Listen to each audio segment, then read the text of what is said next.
പത്തനംതിട്ട റാന്നിയിൽ ഭാര്യയെ മക്കളുടെ മുന്നിലിട്ട് കൊലപ്പെടുത്തിയ കേസിൽ ഭർത്താവിന് ജീവപര്യന്തം കഠിന തടവ്, 2 ലക്ഷം രൂപ പിഴയും അടയ്ക്കണം. പത്തനംതിട്ട അഡീഷണൽ ജില്ലാ സെഷൻസ് കോടതിയാണ് വിധി പറഞ്ഞത്.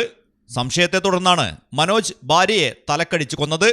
2014 ഡിസംബർ 28-നായിരുന്നു ക്രൂരമായ കൊലപാതകം അരങ്ങേറിയത്. അന്ന് 11ഉം 13ഉം വയസ്സുള്ള ആൺമക്കളുടെ മുന്നിലിട്ടാണ് റീനയുടെ തലക്ക് ഇഷ്ടിക കൊണ്ട് മനോജ് അടിച്ചു കൊലപ്പെടുത്തിയത്. വസ്ത്രങ്ങൾ വലിച്ചു കീറുകയും ചെയ്തു. നിലവിളിച്ച് പുറത്തേക്കൂടിയ റീനയുടെ തലയിൽ ജാക്കി ലിവർ കൊണ്ട് വീണ്ടും അടിക്കുകയായിരുന്നു. തലയിലേറ്റ 17 ഗുരുതര മുറിവുകളാണ് മരണകാരണമായത്. പ്രതിക്കെതിരെ കൊലപാതകം, തടഞ്ഞുവെക്കൽ എന്നീ കുറ്റങ്ങൾ തെളിഞ്ഞതായി പത്തനംതിട്ട അഡീഷണൽ ജില്ലാ സെഷൻസ് കോടതി നിരീക്ഷിച്ചു. റീനയുടെ സ്ഥലം വിറ്റ പണം കൊണ്ടാണ് അമ്മ പുതിയ വീട് വെച്ചു കൊടുത്തത്. ഈ വീട്ടിലായിരുന്നു കൊലപാതകം. ആദ്യം മക്കളെ പ്രതി വശത്താക്കി അനുകൂല മൊഴി കൊടുപ്പിച്ചു. മൊഴി കൊടുത്തതോടെ മക്കളെ പുറത്താക്കി.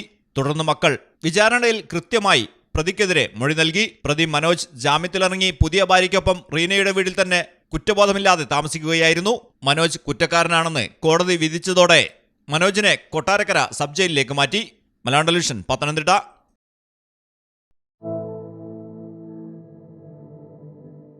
റിലീഫ് മെഡിക്കൽസിന്റെ ശീതീകരിച്ച ഷോറൂമുകളിൽ താപനില നിയന്ത്രിച്ച് മരുന്നുകളുടെ ഗുണനിലവാരം ഉറപ്പുവരുത്തുന്നു.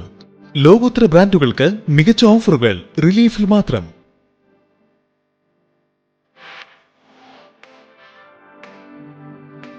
മരുന്നുകൾക്ക് 40% വരെ വിലക്കിഴിവ്. Relief medicals, opposite AVS herbal garden, Chankuvetty, Kottakkal.